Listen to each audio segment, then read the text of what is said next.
Hey everyone, my name is Andrew Davison, and you're watching Conversations in Pop Culture, and we are back to the basics. And before I introduce my guest, I do want to remind everybody that this episode is brought to you by Pocketjack Comics, who have books like Palace of the Golden Princess and White Lily. You can find their books at pocketjackcomics.com, and they are being distributed through Filbo Distributions, so go check that out as well. But enough about that, because I have with me comic creator Ben Lacy, who it's been a while. Hello. It's been a while since you've been on my show. So obviously a lot is going on, and we're going to talk about that. So welcome to the Oh, show. thank you. Thank you for having me again. You're Oh right. yeah, I'm happy. I'm happy to have you on anytime. Obviously, I enjoy several of your books. Oh, good. The ones that I read, which is Shark of War, I really enjoyed. I did Oh, not get a chance to read The Vicious Vixens yet. I'm sorry, I'm a little unprepared. I'll take the L. I hope you understand. I hope you're sympathetic on my case. I just didn't get around to reading that yet. mhm. But you got a book right now on Kickstarter, Samson, which is currently funding, and we're Right. going to talk about that in a second here, and I kind of tip my hat a little bit, but why don't you quickly introduce who you are, because it's been a while since you've been on my show. I'm Ben Lacy. I'm a comic book writer, sometimes artist, mostly writer, who publishes his own indie comic books. I've done Shark of War. I've done Vicious Vixens. I've done The Cthulhu Man. And right now doing the third issue of Samson. Well, actually, issues 1 through 3 are on Kickstarter because I have all my back issues. Samson is the story of a young boy in Auschwitz who is experimented on by the Nazis, who are trying to create a super soldier. Instead, they create Samson, their greatest enemy. Yeah, so let's get into this, because obviously I don't know the exact way how to describe this genre, because it's superhero, it's history, it's a version of history, it's obviously war, military-esque. I'm not exactly sure how I would describe, but it's all of those things, right? I think is a good way to put it. Yeah, I think if it's to some degree a superhero comic book. It's a serious superhero comic book. Like if you like Mark Miller, um, you know, um, Miller's work. If you've liked Alan Moore's work, if you've liked the Captain America by who is it that did the Winter Soldier.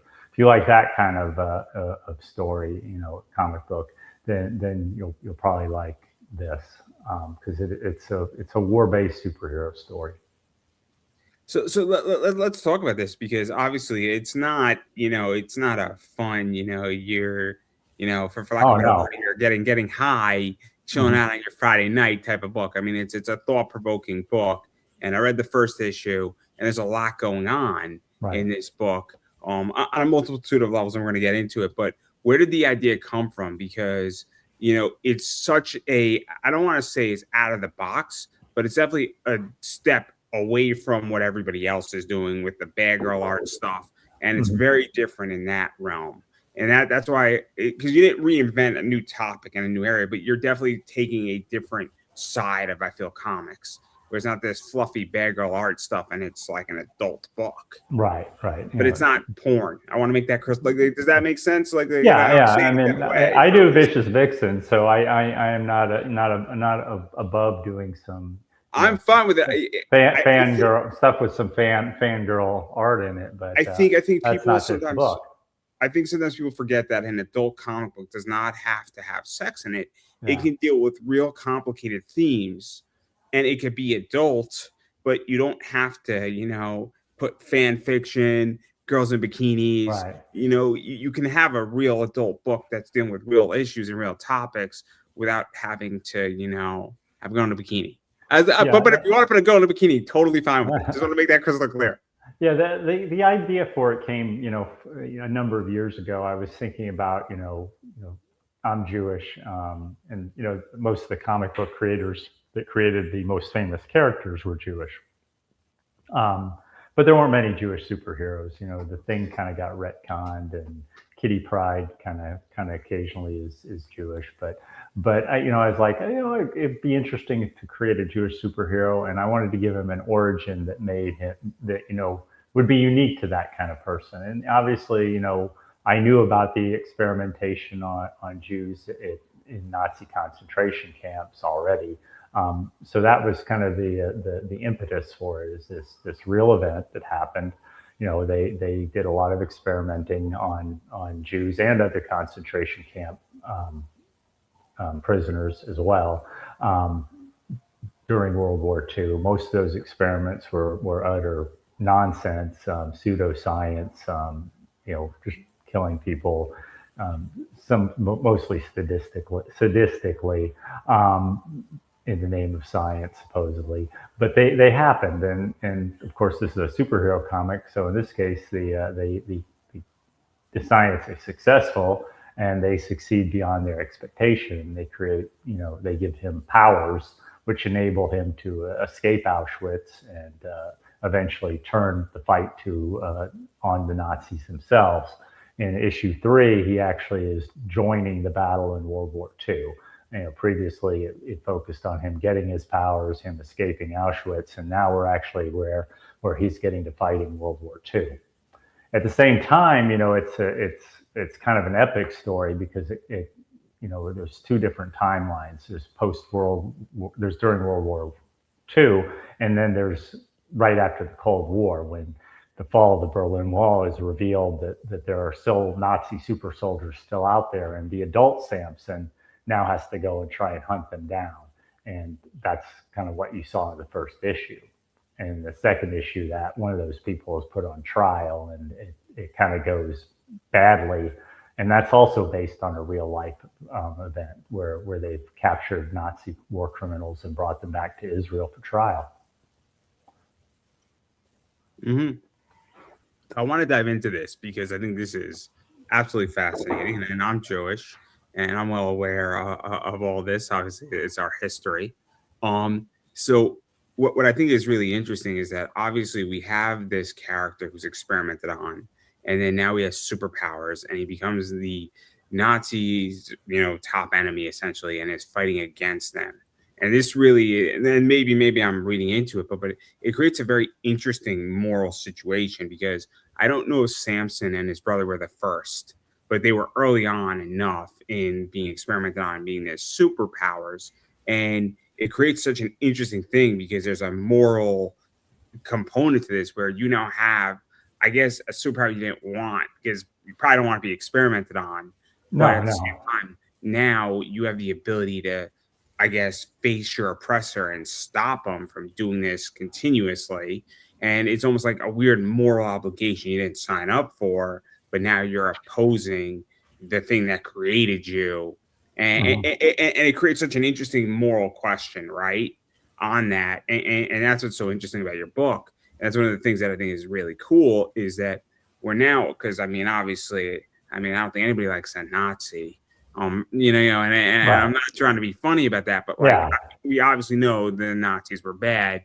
And after the fact, looking back, World War II, it was pretty bad. Nazi Germany was pretty bad. But the idea is that that's what's so interesting because it's a huge moral question actually being asked in this book beyond the superhero stuff. And that's what I think is so interesting because you're touching upon something that I don't think is touched upon in modern day superhero works. Oh, and yeah, the villains here are real. The situation, the universe here is a little different than our universe because obviously you have the impact of super beings on it, and there'll be more super beings popping up in the subsequent issues. And he and his brother are very happy to join the fight against the Nazis. Not only because they for revenge, but for justice and for helping other people, which is a big part of what you see in issue 3 is where they run into a group of the French resistance trying to fight some Nazis, and they're about to get whomped, and he leaps in to join the fight. And at first they're just trying to escape Germany, and then they wind up feeling compelled to join into this battle. He more so than his brother, who's a little more retesting it to jump into the action. Because it's really interesting because it's also the idea now that also, and I don't know if obviously they're facing, obviously Nazis and they're jumping into the action. And I don't know if they're going to be facing other super soldiers. Yes, they are. So now it's like you're facing super soldiers who are akin to you to some degree, but are also, fighting against you and probably have ideals for who they're fighting for. And it creates such an interesting, I guess, dilemma and situation, but also you want to stop the problem because you don't want this Germany Third Reich advancing. And that's where it just gets so interesting for me is that like there's that going on, and then we get superhero fighting each other in a war format. That's the other thing too that is interesting because what the heck was that? Um, sorry. Oh, no problem. Well, a lot of German soldiers, were just, you probably just saw themselves as soldiers, but some of the Germans who were true believers, like the SS people and things like that. So we're going to see, Germans who are, just soldiers, and we're going to see Germans who are, hardcore believers and who are Nazis. In fact, that'll be something that'll be popping up a lot in issue 3, both during World War II and then later on when we discover the people trying to use this super soldier formula to make a new Nazi party, and create a new Reich, and the villain of that is going to be revealed in issue 3 too. So a lot going on in issue 3. So it's a good, getting the first 3 issues, a good jumping on point to read the whole book.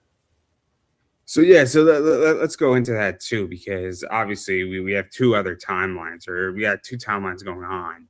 Mm-hmm. That's also what makes this interesting is that not to spoil it, but it's kind of spoiled, is that we know Samson survives the war. So, and obviously we get to fast forward. I'm not exactly sure what year he enters the war, but it's somewhere between like 1938 and 1945-ish. Well, he escapes Auschwitz in 44. So that's about when he enters the war, at that time. And then, he's obviously, you're right, he does survive the war. We understand that he winds up going to Israel, at least for some amount of time. We haven't gone into the details of that yet. And then he winds up in the United States, where he retires due to some personal problems that you start to see in issue 2 that he's having in his life. So he's retired, but he gets, when the Berlin Wall falls, they found this new Nazi super criminal hiding in Chicago. And they ask him to bring him in because obviously he'll do a better job of it than trying to send in a SWAT team to bring in someone with superpowers, especially this level of superpowers. So that's where he winds up going. And he's skeptical, but then he realizes, wow, this guy really is here, and you didn't expect that. And that's what we see in issue 1. And issue 2, he's bringing him back to Israel for trial. And this kind of follows, I don't know if you're familiar with the John Demjanjuk story, who was accused of being Ivan the Terrible, but it kind of follows that story of this person in Chicago who was accused of being this particularly sadistic Nazi concentration camp guard, and he was brought back to Israel for trial. So, and then obviously, Cold War happens, and then that happens, and then, now, because the story is that now, he's getting out of retirement to some degree because he discovers that, a new Reich and a new regime wants to bring back the Reich, and they figured out how to make super soldiers, and now they're going to be making, and they probably have made super soldiers. And so that's the thing that's really interesting is that because we have the war stuff of him in 1944. Wow, I can't speak today. Sorry. Yeah. It's been a long day. And that, but then we also now have 20, 30, 40 years later of him now having to fight this whole thing when he's in his 50s. And so that's also really interesting because He's had 50 years to master his superpowers. He has 50 years of wisdom, but he's now also having to deal with a new threat of super powered soldiers and stop a regime that ideology wants to kill him and essentially wipe out his genome code, for lack of a better word here. Yeah, he obviously he wants to stop that, and he's also concerned about the spread of this information because it's kind of like the spread of nuclear secrets. That we tried so hard to keep from proliferating. It's similar in the universe of superheroes. The ability to make superheroes would be, or super powered people would be the equivalent of being able to make an atomic bomb. Basically, in some ways, it'd be more effective than making an atomic bomb because you've got an intelligent weapon that doesn't have to destroy indiscriminately. It just destroys what you want it to destroy. So having a super soldier in a lot of ways is better than an atomic bomb, especially ones with the kind of powers we're talking about too, not just being Daredevil or something like that, or this is like being the Hulk or the Thing or something along those lines.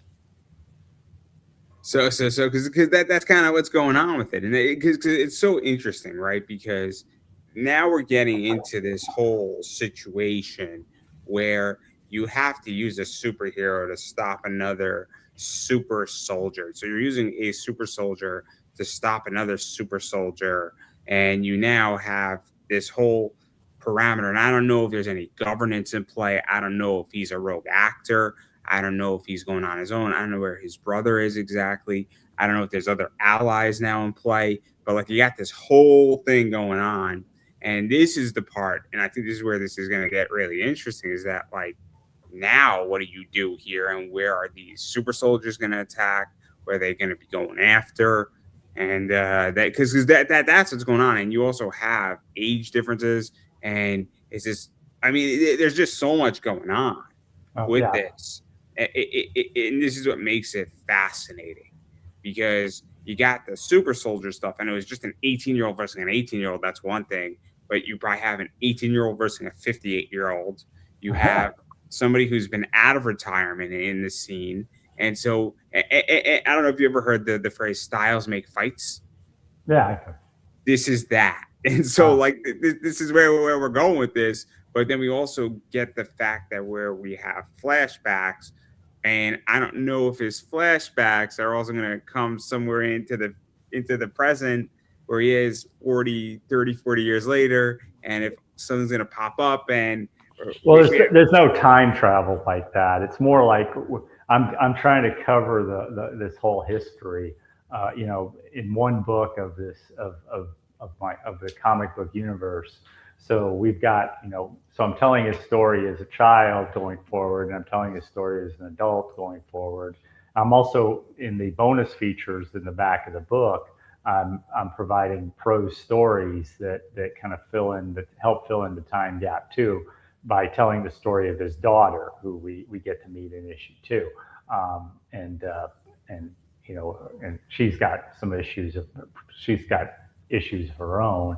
So by telling her story as well, I'm kind of covering a lot of that time gap as well that I can't fill unless I had 50 issues of a comic book, because obviously, a couple thousand word prose story, I can cover a lot more ground than I can in a comic book, simply because of the needs of the art. But let me ask you about that, because I wrote a really, really rough review on Scott Snyder and Jeff Lemire's AD After Death. And my issue with that comic was that half the book was in prose and half the book was in comics. And I loved the concept of it. I thought AD After Death was 3 issues. I thought it was brilliant. But in the middle of it, we're getting prose. And I said, this is not what I bought for $12 an issue. Right? Maybe it wasn't $12. Maybe it was like $8 an issue, 40 pager by Image. Love the concept, love the idea of it. Hated the fact that we got like 6 pages of prose written in script. And I'm just like, motherfucker, why? Reading script is hard. It really is for me. You don't have to read the prose sections in the bonus. These are only in the bonus features. You don't have to read them. They're like, bonus content. And So so it's a full 24 page, well, in this case, 28 page comic book with bonus features in the back for the so digital being the fun. reason why I bring this up and I asked the question about is that you're still though providing content in a prose position Yeah, that only enhances, right? right. It does So not, you so don't need to read it to know the story. and that's where I think it's interesting, right? Because it will help, I think, somebody if they want a full, bigger picture of Yeah, this. But like that's so like, and I think it's so interesting because in 1,000 words, you could tell 5 years, and it would take you 5 issues and 15 grand to accomplish the same thing in a comic book. that's exactly right. And so and we'll just state the obvious here. Making comic books is expensive. It's Mhm. expensive, and it's time consuming. And I don't know how many people are gun-ho on dropping 15K to tell something and have infinite amount of money to tell every little component at the beginning of starting something. So Right. but I think it's really interesting that you're doing that because it is world building. And I think it's a unique way how to world build is telling part of the story in prose as a bonus feature. Right. That's what I hope. I mean, if anybody's read like Watchmen, for example, if you remember Watchmen, there in the back of the book there was always these little bonus articles in there that it kind of filled out the story of these all these characters because it was only a 12 issue book and it covered a lot of years and a lot of different superhero, a lot of different characters as well. So that's how Alan Moore, kind of gave you a little more bonus by having those little bonus articles in the back of the book. So I'm kind of trying to do something similar here. There's also the story about the pirates, but that's a Yeah, yeah, that's too. that was more of a I think that was more I don't know, a metaphor for something. I was never sure totally what the pirates meant, but I think it was a metaphor he was trying to get across with the story of the it was pirates. something. It was something. Um, It was and something. I, Oh, but I'm really referring to the different little article clippings. For example, there was a superhero who we never even meet in the Watchmen, who was a member, but he died, and I think there was an article about how he what happened to him in there. So it gives you the little backstory on the other team members. So, for example, in my bonus article, I'm mentioning a superhero team that we may not see in the book for another several issues. So you find out about their history, for example, and I'm trying to expand this to tie in, eventually with my other comic books, because in this issue, we're also going to see a character who's been in Vicious Vixens and in Shark of War is going to have a surprise appearance here. Um, so we're going to meet them for the first time in a younger version of them because this is taking place in the after the Cold War, and Shark of War takes place roughly in modern times. But we're gonna see how it all starts to tie together into one complete universe. so there's a lot to talk about. So I want to table that side. And I want to talk about something else with your book too that I Okay, think is sure. interesting. Is that obviously you mentioned that Samson has some issues. I think he has some night terrors. Obviously he has PTSD. Might be a way to put it. And that's something that I think is also very interesting because he's not unscarred from the experiments, the war, all of his decisions. Because if you're in combat and Mhm. you're a super soldier and you're tracking down and stopping other super soldiers, fighting along soldiers, and seeing the horrors of war, especially World War II, especially World War II. And my friend's grandfather was in World War II, and he was joking about how D-Day was nothing. The Battle of the Bulge was the real fight, is what he Mhm. used to say, jokingly. Um, but there's no way you come out of war and having to make decisions, and we're starting to see some of the decisions he's going to be making. I mean, I think it's such an interesting component when you tackle the morality and how superheroes deal with things. And I know that you have a tribute cover to Superman, in this Kickstarter. And one of the things is that Superman, and I think it's relevant to Samson to some degree, is that Superman has the ability to destroy Earth without even blinking if you wanted to. Mhm. And I'm not saying Samson has that much power, but there is heavy ways to crown when you have a lot of power, Right. and it doesn't come lightly, and it doesn't come without, I guess, you can know Superman doesn't have a good night of sleep. Mhm. Is the point I'm making. I would imagine Samson also doesn't have a good night of sleep.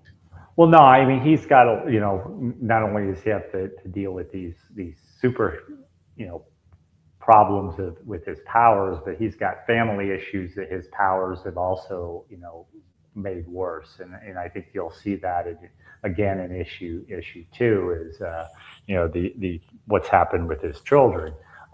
He's been experimented on, and he has, his DNA is messed up. His lifespan has been altered. His relationship with his wife has had a problem. And that's some of the stuff you get to read about starting in issue two, is when he goes back to Israel and he has to confront his family, who he hasn't, some of whom he hasn't seen in a while.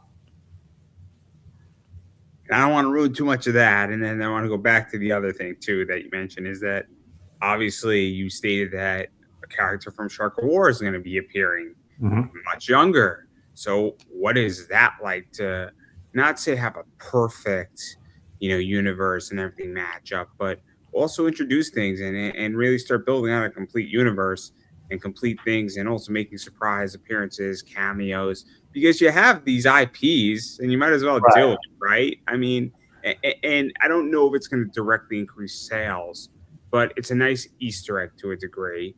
And also, it lets other people know in this book, hey, I have this other thing too out here that, and I'm not saying it's a complete, sales point, but there's something to be said about doing that if you can, and it makes sense. Yeah, I mean, Vicious Vixens is my, my best-selling book in terms of, backer count and dollars. So, being able to point to say to those people, hey, one of the characters is going to be popping up in Samson, hopefully will draw some of those backers to also consider getting Samson.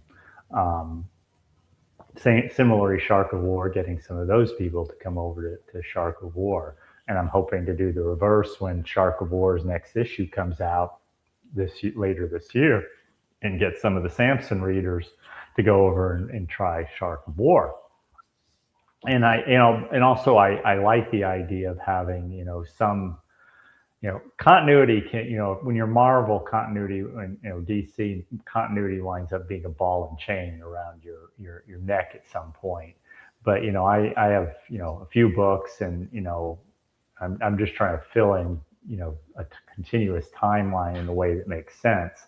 I don't have to explain how, Reed Richards and Ben Grimm fought in World War II, and now they're still young enough to be, young enough to be, in their late 30s, early 40s in 2026.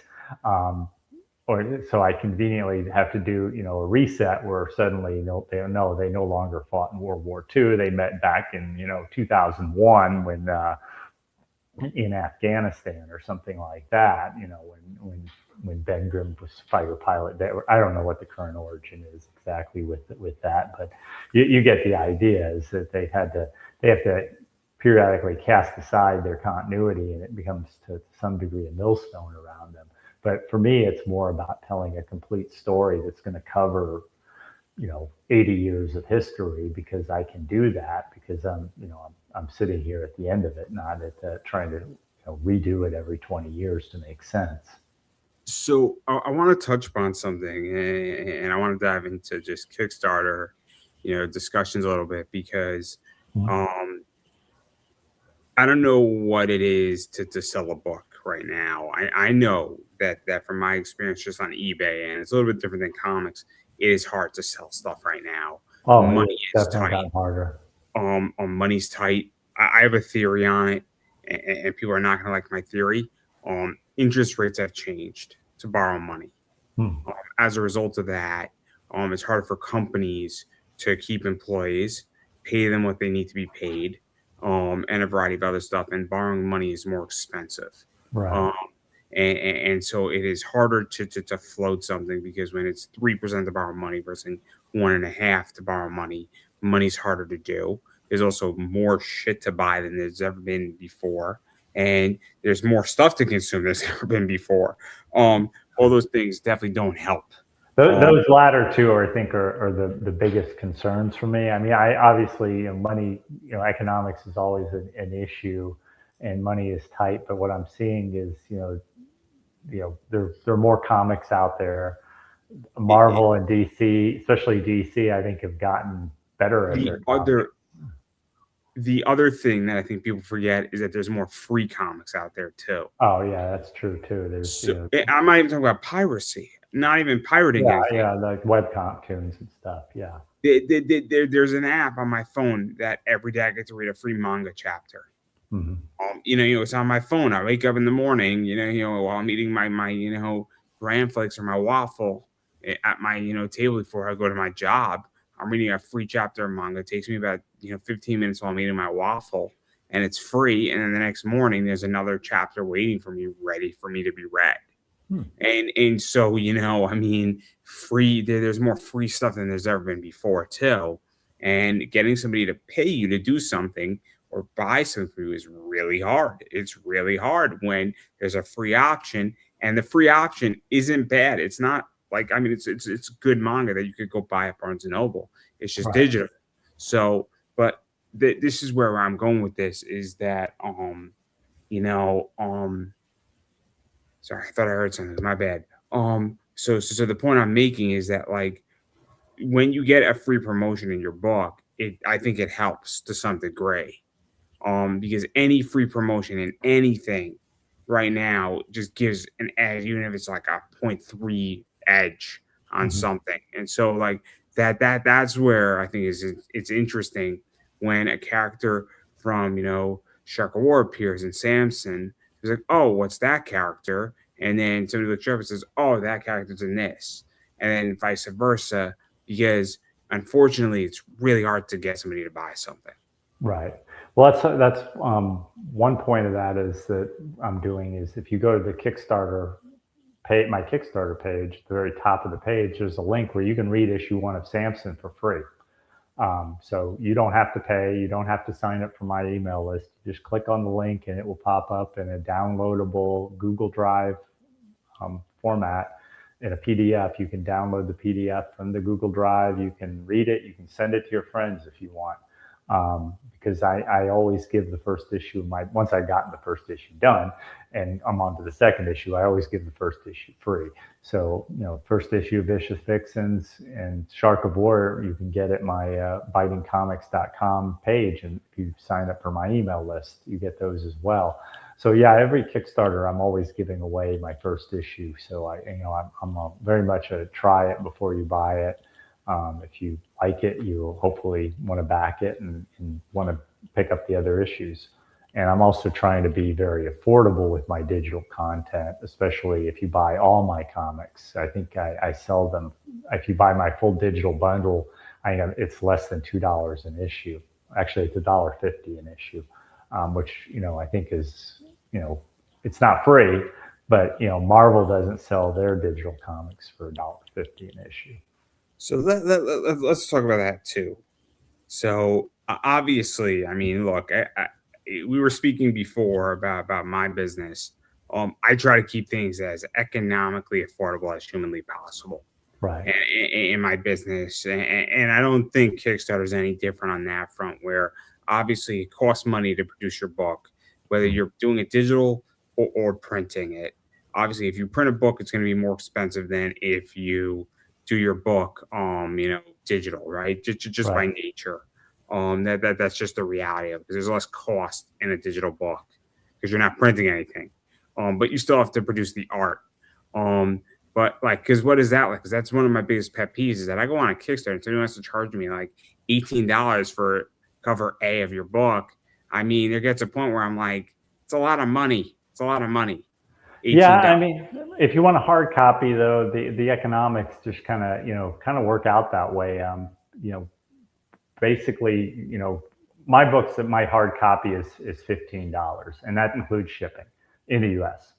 So you figure $5 for shipping with packaging and stuff, and that's being a little low, using media mail and stuff, but it's probably a good $5 with bag and board and packaging. And then you figure the comic itself, you're talking a print cost, because I'm not Marvel or DC, I'm doing a small print run, $3 to $4. So that leaves $6 to pay for artists, lettering, and anything else. So it's really the margins are very small. And to be honest, I'm not faulting. I'm not challenging on that. Where I'm getting at is that it's just really tough because right. it gets a point when I look at these books, and this is why I don't back a lot of campaigns anymore. And it's just like I'm looking at it, I'm like, man, it's really expensive for an issue to take a flyer on. Yeah. And it's hard. And I think it's a big problem right now. And especially when money's tight, like I have to be so fucking selective. Well, that's the other thing I do is, not only, I explained, a single issue, I can only, I can't do that much. I'm kind of locked, I can't go, much lower. But if you buy, three issues, issues 1 through 3 of Samson, I think that's $29 an issue. So now we're under $10 an issue. If you buy all my full back catalog, I think it's 17 comics for $90, and one of them's a hardcover collection. So there we're talking, we're getting down to $5 or $6, which is getting very close to what you pay for Marvel or DC. Plus, like I said, one's a hardcover. You're getting the digital issues thrown in. You're getting it shipped to you, and you're getting a full package. So that way, that's the way I try to make my stuff affordable for people. I agree. So since we're talking about business, I can give a better deal the more you buy. Right. Just in cards, comics, and everything else, because the shipping doesn't change dramatically. So for me to ship 5 comics, it's the same shipping.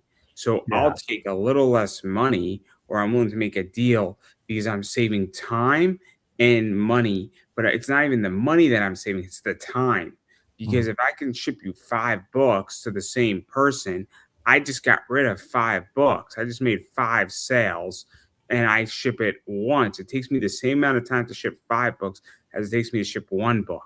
It takes me the same amount of time to ship 40 cards as it takes me to ship 1. Right. So I don't have a problem making 25 cents a card versus making $2 a card if I'm shipping 40 cards to the same person. Because the time and the shipping cost is $5 to ship 40. The shipping cost to ship 1 is 74 cents. The profit margin is so much greater that it just makes so much more sense, and it's 40 sales, which is so helpful, and that's the point I'm making. So like I get that, but like that's my biggest problem with Kickstarter is that it's really tough when the economy isn't great. Right. Because I just look at it, and I think that's one of the biggest problems. And then, there's other stuff I want to dive into because I don't want to push you too hard. And the other thing I'm curious about how you feel about this is saturation on Kickstarter, because there's so much. And there's people's campaigns that I knew they had a campaign. I'm looking to interview them. And then I say, I never saw your campaign, and I never saw any of your posts on Facebook. Never saw it on Kickstarter, never saw anything. Like, how'd you not see it? I'm like, I don't know how I didn't see it, but there's so much content and so many projects that I don't know how you feel about it, but I feel like things get lost in the shuffle. Oh, it's easy to get lost because, well, first off, Facebook and Twitter don't share your posts like they used to. Posts that you would get, maybe hundreds of views on, you're now lucky to get 30 views on. So that alone means if you're not paying for ads or doing something like that, your reach to people is limited unless they're on your email list or otherwise involved. So that's just the way it is. You gotta have the people on your mailing list and hope that they see it. I do agree that there's a lot of stuff on Kickstarter. I think I don't know if it's gotten more lately than it used to be, but it's always been, a couple hundred comic projects seem to be on there at any given time, um, that are running. So you've got a lot of competition out there, and I got to hope you stand out, and people want to come back to you, because a good chunk of my business is repeat backers. I rely on that because it's harder to get new backers now. To even talk about that, I love my customers who retain with me and stay with me, and Mhm. retention is hard though. Retention is hard. I don't know if you feel that way, but retention is so hard Yeah, right it's tough. Yeah, I agree. and so I mean I'm trying to figure it out. And look, I don't use an email list. eBay is a different piece collectively than comics, Mhm. but retention, from my understanding, is hard, right? I Right. can tell though on YouTube who I'm retaining and who I'm not. And Yeah. what I'm figuring out is that I have a small core that likes my content. But again, retention is hard on that too. Um, and then I want to touch upon the other thing that everybody gets all upset about, and the not safe for work situation. So I am very confused on exactly what happened with Kickstarter, even though we're almost like a month out of the whole Kickstarter debacle. Um, my understanding, and I'm curious how you feel about it, is that, and I maybe have a different viewpoint. I'm curious what your viewpoint is that Kickstarter said we're getting rid of it. Then they said we're going to reinstate it, and then but you run the risk that we could cancel your project or the payment process. Um, and I mean, it raises a lot of questions, right? Because and I'm curious how you view that, because you have a book that is not the extreme of that, but definitely is a sexy book. Um, with vicious vixens. Well, Um, I mean, well, I wasn't too worried because Vicious Vixens, I've done a not safe for work cover once, but so if I couldn't do it, wouldn't it wouldn't be a big deal, because otherwise there's nothing that would violate that rule. So I wasn't too worried about it. At the same time, I prefer that they allow those books to be on the platform, as long as appropriate, warnings are making, and child safety and so forth like that is respected. I'm not, I'm fine with those books being on the platform.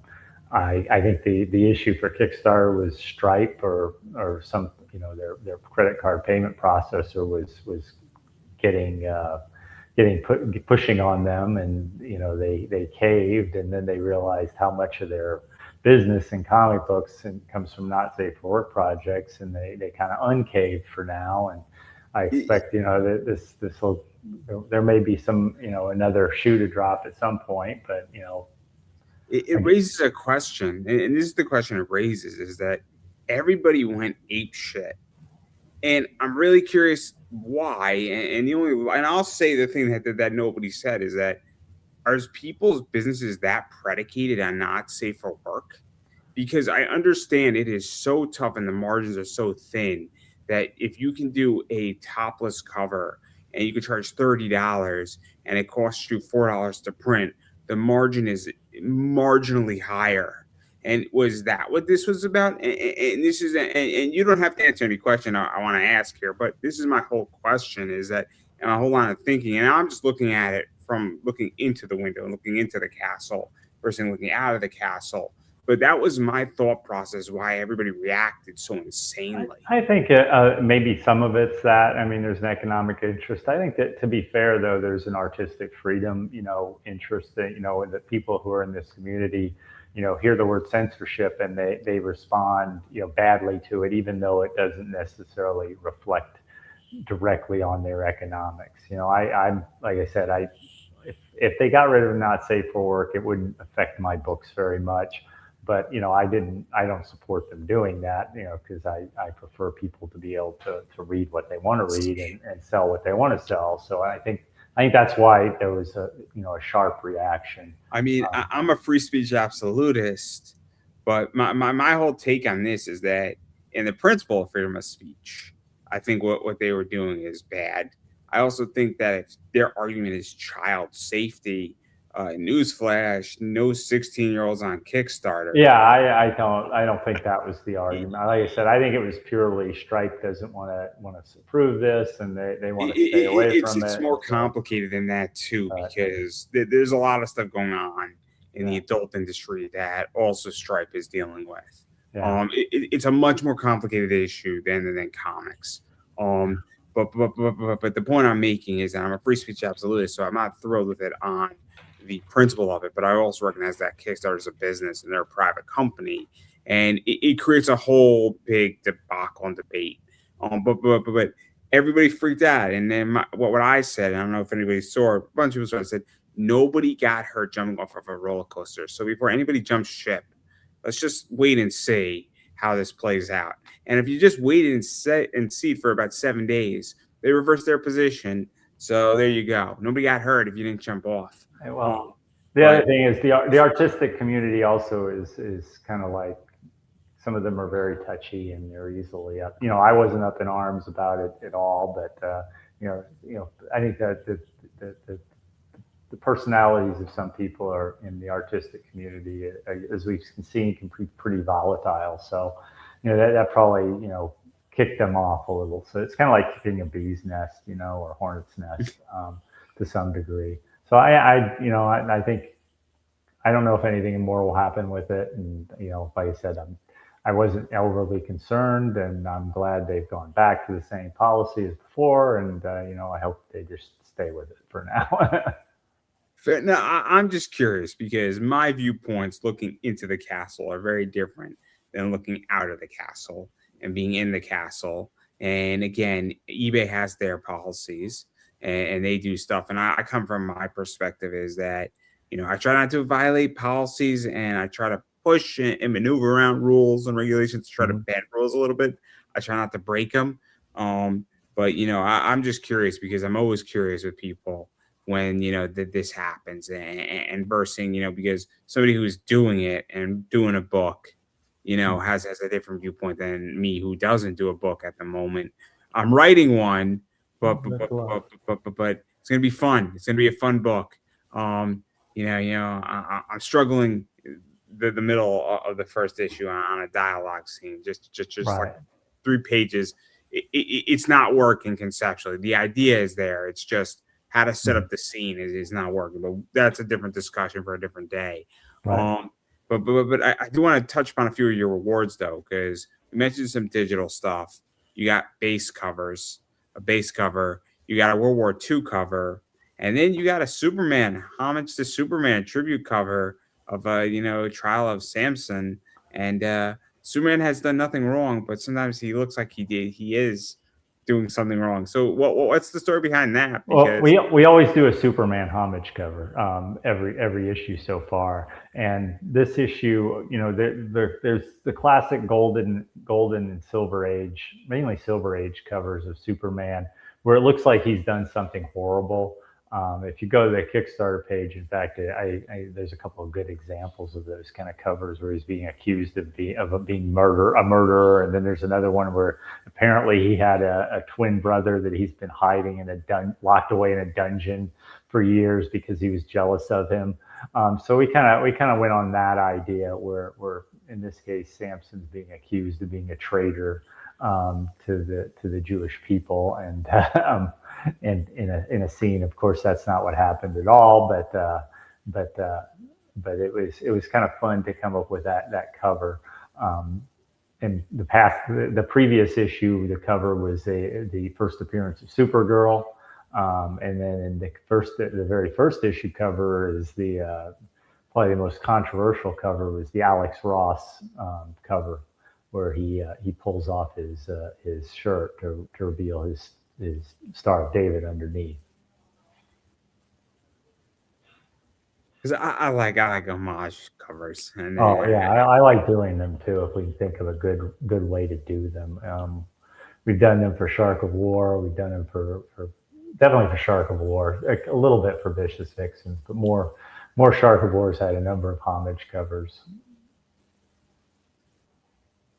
I think it's smart. I think it's fun. I think because they sell too, right? Yeah, usually, you can charge a little more, and so if you can get the cover at the right price, it makes a good sense. And if you get people to, you have to have, if you're going to fund, you have to have people buy more than, some people have to buy more than just the digital comic book, because you figure $3,500, at $5 for a digital comic book, I need 700 backers to make my funding, and getting 700 backers is, I mean, that's a challenge even for, very popular indie creators to get 700 backers. So you have to have some backers to who buy, not only the hard copy, some people have to buy, all the covers, and this way that there's a tier there for people who really want to, something, premium to back, and that just helps. I have a term for it. It's called a pump up or an Yeah. upsell. Hmm. So you need to upsell, pump up, have pump ups. Have somebody come in for a base cover and then also add on a cover. And that really helps to get you funded and over the position, because it's numbers and it's those pump ups and pump ins Right. that really fund people. It's the same thing on eBay. It's the same thing with everything else. Yeah, and the one thing on Kickstarter, we can offer some real premium type stuff like you in the book. I have a couple of people who paid to be in the book, this issue of the book, and they we do a good, I try to do a good job with people who do that. I not just give them one panel where their face is shown, but give them a couple panels and even a few lines of dialogue. And in this one, there's actually a couple of good scenes where one of the scientists who's helping is get several lines of dialogue to to provide some expounding of stuff. No. It makes sense. And then obviously your whole catalog's out there and a bunch of Hmm. other stuff, And then I think, if there's something somebody wants and it's not there, I mean, they could probably DM you Oh on yeah, Kickstarter, right? I've done reward tiers where people have asked for something special. Yeah, on Vixens, in fact, somebody said, "Hey, can you give me this one print as a bigger size print?" And I, immediately said, "Sure," and I offered it, and it definitely paid to do that, because not only did he buy it, back it, but several other people backed it too. So obviously there's a lot of stuff, and then everything in between. So obviously, I mean, and we didn't really get to touch upon most of it because I don't want to ruin too much what's going to happen. Oh, no. Obviously, there's a lot of, I want people to go out and buy your book, or at least back it, Oh, or at least reread the first issue, which is on the Kickstarter. So obviously, I'm going to give you a chance to promote yourself. So obviously, the link for the Kickstarter is in the description, everybody, for everybody watching that, so you can check that out. First and foremost, so you don't have to share the link. I got the link for everybody in the awesome. That's great. description. But where can people find you, bother you, hit you up? Check out every other work you do. Check out this Kickstarter, back it, all the shebang, social media, whatever else we're gonna call this. Bitingcomics.com is the best, because there, if you enter your email list, you'll get to read, you'll get 4 free comic books. You'll get my Sharkivore guide to how to avoid a shark attack. You'll get a thing to make a paper toy shark if you would like, if you're into doing crafty stuff. So that, and you'll get my newsletter where I'll tell you more about my comic books and ask you to back. But yeah, that's the best one. At Sharkivore on Facebook is where I post stuff for Facebook. B Lacy one on Twitter, but if I'm honest, I don't use Twitter or Instagram much anymore. I just haven't found them to be very useful for promotion. Facebook is kind of marginal, but I'm on there because most of the comics community that I integrate with are on there, so I stay on there more, as much to communicate with them as to because I think it's useful for communicating with my readers. So yeah, so those are the best options. And like I said, I'm glad you put up the Kickstarter page. If people just click on it, there's a link at the top. They can reach Samson #1 for free, and they don't have to sign up for anything. And then since it's my show, I promote myself all the time.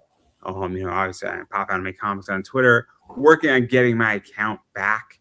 apparently, if you attack baseball, people, preferably the New York Mets, they are not a fan of that. I am very creative, and my hatred as a Met fan to the Mets is extensive. I also attack the Yankees too. So I am right now suspended on Twitter, but that's all right. That's all right. And somebody started a fight with me on Twitter, so I had to finish them. And Twitter didn't like that. But I'll get it back. So I'll be back eventually. Pop Anime Comics on Instagram. Love Instagram. A lot of cool stuff's coming out there. Pop Anime Comics on Facebook. Join me there. Pop Anime Comics on TikTok. Pop Anime Comics on YouTube. Please subscribe. I got a lot of content. I got 2,100 videos. Got like 1,200 interviews on YouTube.